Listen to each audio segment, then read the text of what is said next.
capítulo 16, a partir do versículo 16. Atos 16, 16. Aleluia. Glória a Deus, aleluias. Os irmãos que tiverem suas Bíblias, quiserem acompanhar a leitura. Atos 16, 16, lá no Novo Testamento, já no finalzinho da nossa Bíblia. Glória a Deus, aleluias. Atos dos Apóstolos 16, 16. Aleluia. Glória a Deus. Jesus. Santo e poderoso és tu, Senhor. Aleluia. Glória a Deus.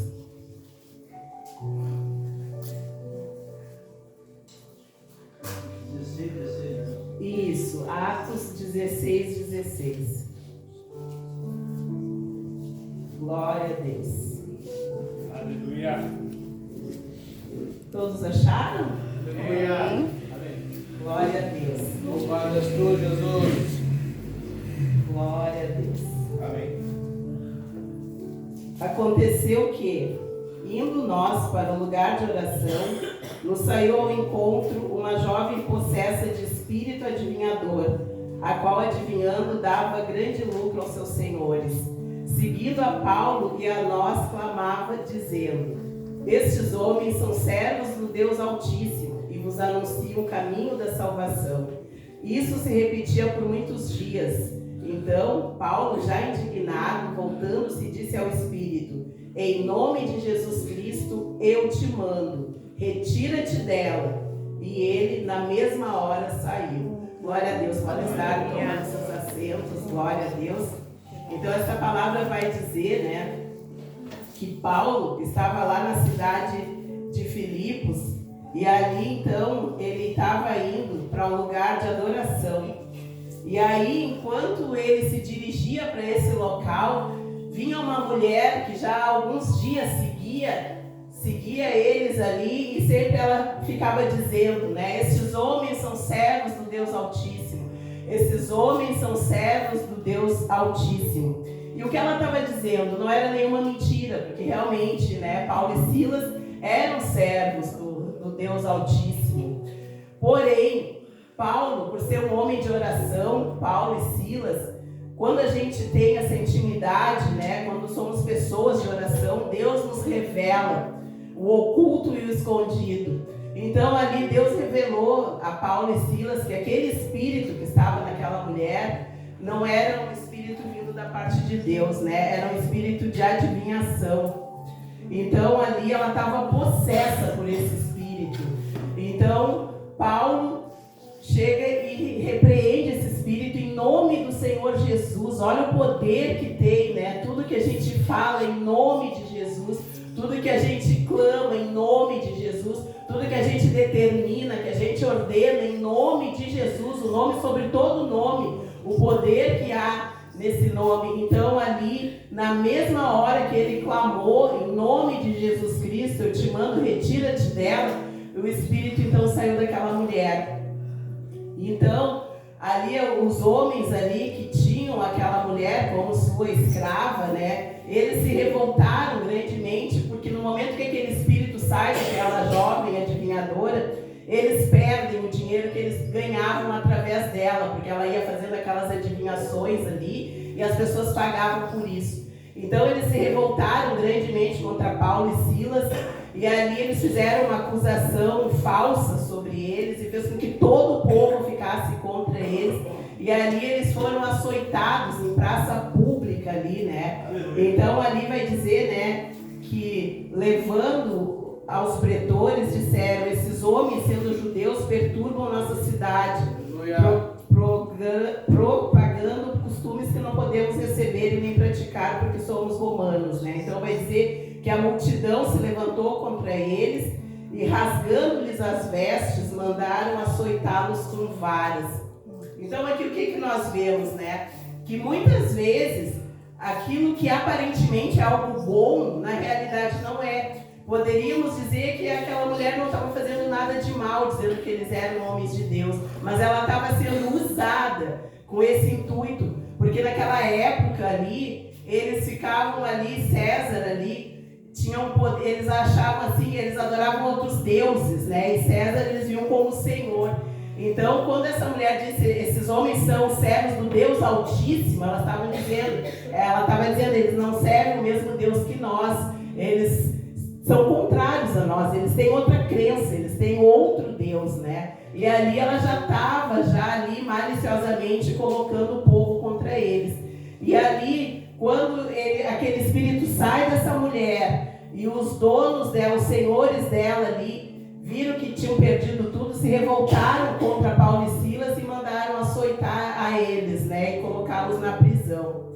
Então a gente vê assim, mas é injusto, eles não estavam fazendo nada de errado, Paulo e Silas estavam praticando bem, e mesmo assim eles foram injustiçados, eles foram açoitados, eles foram colocados na prisão.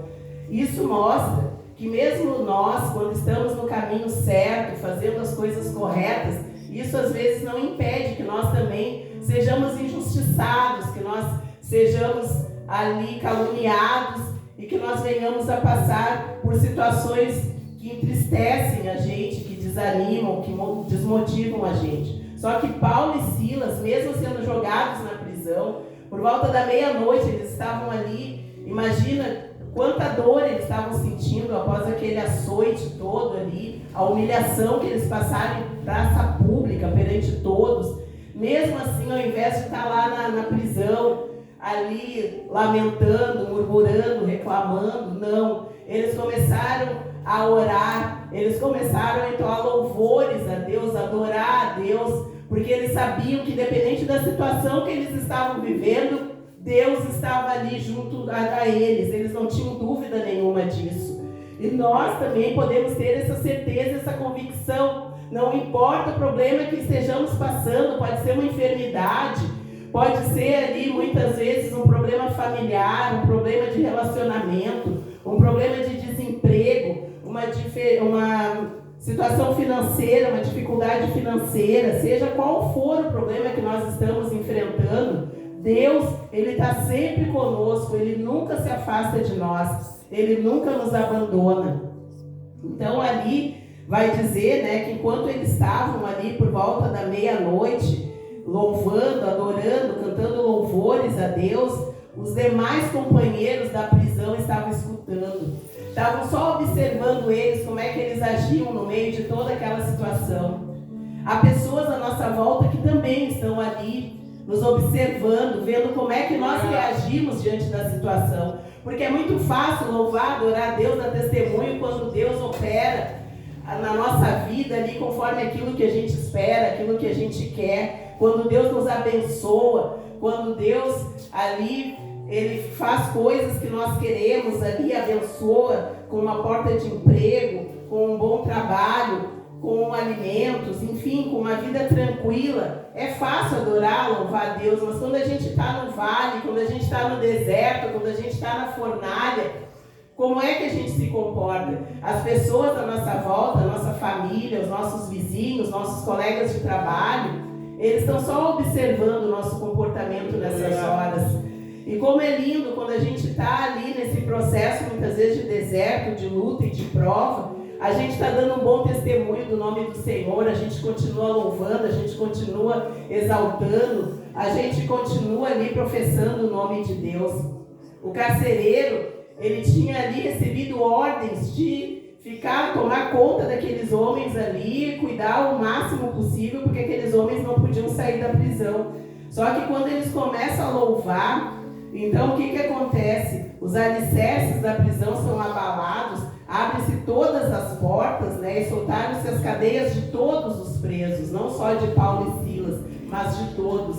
Aquilo que a gente faz perante Deus, aquilo afeta não somente nós, mas todas as pessoas à nossa volta. Quando a gente decide ali viver uma vida de fidelidade a Deus, de obediência, as bênçãos de Deus não vêm só sobre a nossa vida, ela alcança os nossos filhos, nossos familiares, as pessoas à nossa volta, porque a nossa vida se torna um testemunho, e esse testemunho é visto pelos irmãos da igreja, é visto por toda a nossa família. Então ali não somente Paulo e Silas foram soltos ali, né? Mas todos os companheiros que estavam com eles ali também na prisão.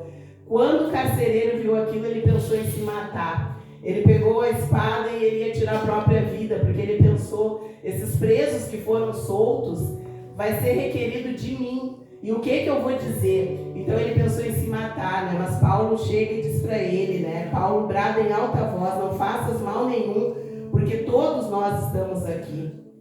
Então o carcereiro pediu uma luz para enxergar realmente que todos estavam ali. E aqui então vai dizer, então o carcereiro, tendo pedido uma luz, entrou precipitadamente trêmulo e prostou-se diante de Paulo e Silas, né? Depois, trazendo-os para fora, disse, Senhores, o que devo fazer para que seja salvo, né?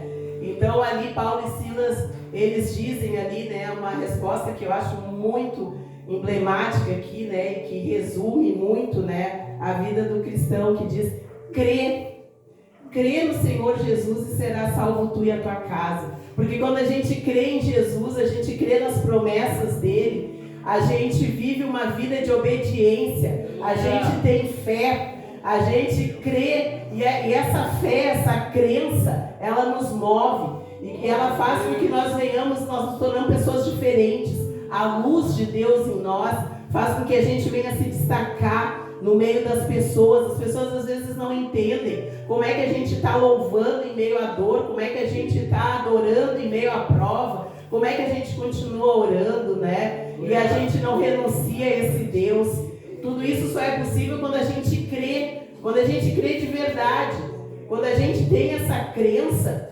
Eu dei um testemunho na sexta-feira aqui para os irmãos, que meu filho foi fazer uma cirurgia bastante complicada, e antes da cirurgia eu fiz jejum, eu fiz oração na madrugada, eu fiz tudo o que eu podia fazer, pedindo, clamando, rogando a Deus por essa cirurgia. Só que a cirurgia teve uma intercorrência, e no meio da madrugada ele voltou para o bloco, ele teve uma hemorragia, e ali então dá aquele desânimo, né? Mas eu orei, eu pedi, eu clamei. E por que Deus permitiu ele ter essa hemorragia, ele ter que voltar para o bloco, refazer a cirurgia? Mas ali, quando a gente tem a fé em Deus, a gente entende que se Deus permitiu é porque tinha um propósito maior para que aquilo tudo acontecesse.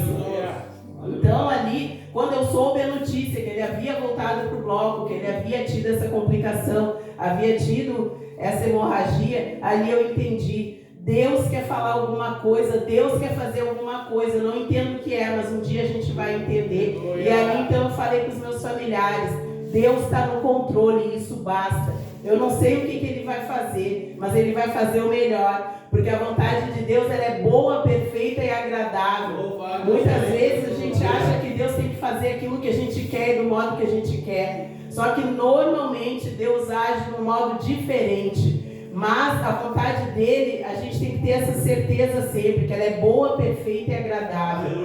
Então ali Deus tem restituído a saúde do meu filho, tem ali operado a cura nele, é um processo que está sendo feito. E nesse processo eu tenho visto como vidas têm sido tocadas, assim como através da prisão de Paulo e Silas, a libertação deles, tocou tantas vidas, né? Porque ali diz que o carcereiro e toda a casa dele foi salvo. O carcereiro começou a crer. E ali diz que levando-os para a sua própria casa, lhe pôs à mesa e com todos os seus manifestava grande alegria, né? Por terem crido em Deus. E ali vai dizer também que esse homem ele acabou sendo batizado, acabou sendo salvo, acabou sendo liberto, né? O carcereiro. Deus tocou não só a vida do carcereiro, mas todos aqueles homens que estavam presos. E quantas pessoas que ficaram sabendo do que aconteceu, quantas vidas foram libertas. Então tinha um motivo maior por trás de toda essa situação.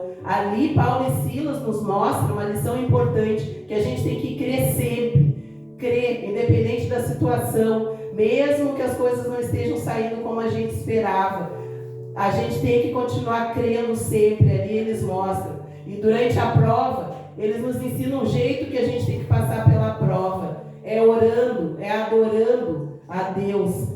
É não ficar murmurando, lamentando. É crer, continuar crendo, continuar acreditando. Ele também nos mostra que as bênçãos de Deus vem sobre nós e ela vem e atinge outras pessoas. Então, é um modo de atingir e libertar outras pessoas. Glória a Deus, aleluias, né? E ali, então, essa palavra, então, ela vai nos ensinar essas lições importantes, né? Mas a maior lição que eu vejo, porque cada vez que a gente prega uma palavra, a gente sempre vai ver uma coisa nova, sempre vai focar em uma coisa naquela palavra. Aqui a maior lição que a gente vê é isso, né? Como Deus age, mesmo nas adversidades, e o quanto é importante o modo como a gente enfrenta, né? Essas lutas todas aí, as quais vêm sobre a vida da gente. A gente está vivendo um período bastante difícil, aonde Jesus está às portas, né? Jesus está voltando.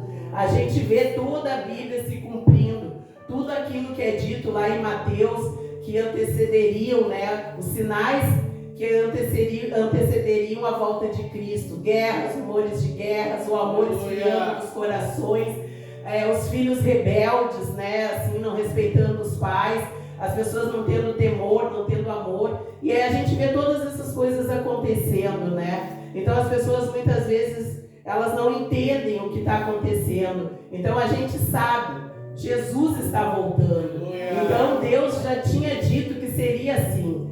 Isso ele falou na palavra dele ali para a gente tranquilizar o nosso coração e entender o que está acontecendo. Jesus está voltando e a gente tem que estar preparado para essa volta. E eu creio que todos nós que aqui estamos, nós estamos aqui buscando não somente por nós, mas principalmente pela nossa família. Cada um que aqui está, eu tenho certeza que não está aqui porque quer a sua salvação. Quer a sua salvação, mas também quer a salvação da sua família toda, né? Porque que graça tem só nós sermos salvos, só nós sermos alcançados. A gente quer essa bênção para toda a nossa família. E a gente vai levar para casa essa bênção. Porque toda vez que a gente vem à casa de Deus, a gente vem à casa do Senhor, a gente vem se alimentar dessa palavra, que ela é muito mais importante que o alimento físico, né? O alimento espiritual. A gente vem, a gente se alimenta, a gente absorve conhecimento, a gente absorve entendimento. E isso a gente leva a todas as pessoas na nossa volta, onde quer que a gente ande, onde quer que a gente esteja, mas principalmente na nossa casa. E eu quero dizer essa noite que eu não sei qual é a sua dificuldade, qual é o seu problema. Todos nós temos as nossas lutas, né? Cada um de uma maneira diferente, numa área diferente. Mas Deus ele tem vitória, Ele tem libertação de qualquer coisa que esteja ali, muitas vezes, te impedindo de tu viver a plenitude de uma vida com Deus. Seja qual for a área da tua vida, aquilo que está ali funcionando como se fosse ali uma corrente, uma cadeia, algo que está te prendendo ali a você viver tudo aquilo que Deus tem, porque Deus tem o melhor dessa terra para todos nós.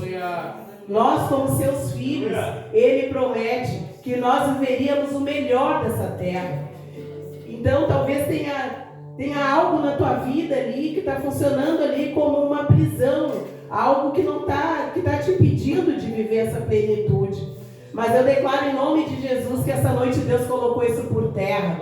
Você tem que louvar, você tem que adorar, esse é o segredo.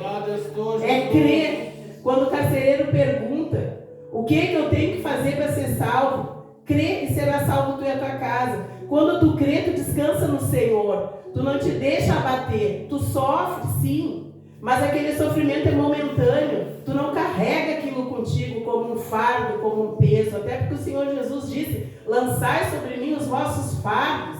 Então tu sabe, quando o fardo está pesado demais, ó Senhor, eu não estou conseguindo carregar mais. O Senhor disse que eu deveria lançar sobre o Senhor os meus fardos. Então me ajuda. Eu coloco esse fardo na sua mão. Aquilo que a gente pode fazer, a gente tem que fazer. Mas aquilo que já independe de nós, a gente tem que colocar na mão do Senhor. E Ele cuida. Quando chegou naquele extremo ali, a situação do meu filho, eu disse, Senhor, o que eu podia fazer, eu fiz. Eu jejuei, eu orei, eu clamei. Só que agora não está mais nem na mão da medicina, agora está na tua mão. E ali o Senhor começou a entrar com providência. Até o médico falou para o meu filho, tu tem Deus na tua vida. Porque o que aconteceu ali foi um milagre. Então Deus ele mostrou que mesmo naquela situação ele estava do meu lado, ele estava do lado do meu filho, e ele está sempre do nosso lado. E às vezes ele quer ver como é que a gente vai reagir diante dessa situação. Se tu vai murmurar, se tu muitas vezes vai até ali amaldiçoar a Deus, porque às vezes tu fala, Deus não está nem aí, eu orei, eu falei, não adiantou nada, né? Então esse tipo de situação aí certamente entristece a Deus, né? Porque ele está sempre presente, e eu imagino o quanto ele fique feliz quando a gente diz, Senhor, parece que está tudo dando errado, mas eu sei que não está dando errado, porque o Senhor está no controle, e quando o Senhor está no controle, até o que é para dar errado dá certo. O Senhor está fazendo do seu modo. Eu não entendo, a gente tem que ter humildade para reconhecer, né? Muitas vezes eu digo, Senhor, eu não estou entendendo nada, mas eu creio que o Senhor está no controle, e isso é o bastante para mim descansar e crer no Senhor. Eu creio no Senhor que o Senhor fará o melhor, então agora eu vou descansar no Senhor.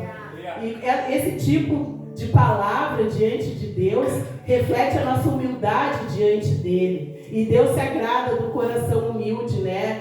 A Bíblia diz que ele se agrada, né? Que ele não gosta dos soberbos, né? Deus abomina os soberbos, mas Deus se agrada, né? Ali num espírito humilde, sincero diante dele, né? Deus sabe que nós não somos perfeitos, mas ele nos ama com todas as nossas imperfeições, com todas as nossas limitações. Ele nos ama, né? Foi por isso que ele deu a vida de Jesus Cristo. Foi por cada um de nós. Glória a Deus, aleluia.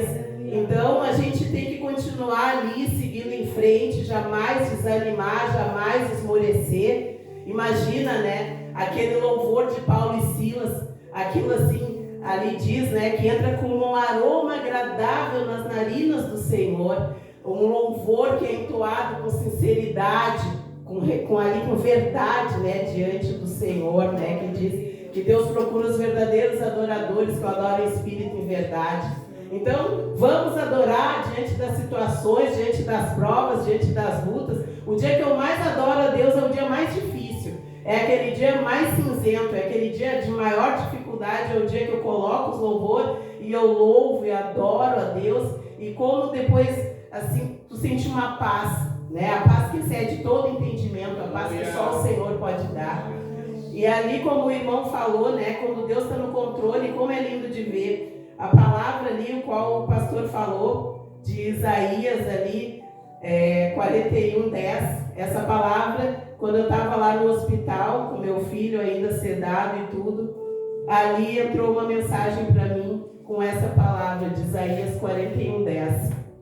Então, eu tomei posse daquela palavra, também é importante, né? Principalmente nesses momentos aí de dificuldade, as palavras que a gente fala, aquilo que a gente profere, tem uma importância, né? Então a gente tem que proferir palavras ali que nos fortaleçam, né? E eu vou fazer questão de terminar aqui a pregação com essa frase, né? Que Deus falou para mim, e eu creio que Deus, mais uma vez eu repeti, né? O pastor já leu, mas eu vou repetir para que a gente jamais esqueça, né? Não temas, porque eu sou contigo, não te assombres, porque eu sou o teu Deus, eu te fortaleço e te ajudo, e te sustento com a minha destra fiel. Glória a Deus, né? A gente tem essa convicção, né? Essa certeza de que Deus está sempre conosco, e por isso nós não devemos temer, independente da dificuldade que seja. Muito obrigada. Essa foi a palavra a qual o Senhor colocou no meu coração para mim estar compartilhando com a igreja nesta noite. Então, que vocês, cada irmão, cada irmã aqui esta noite, tome posse dessa palavra e receba a libertação essa noite. Receba o fortalecimento de Deus. Em nome do Senhor Jesus, eu agradeço a oportunidade.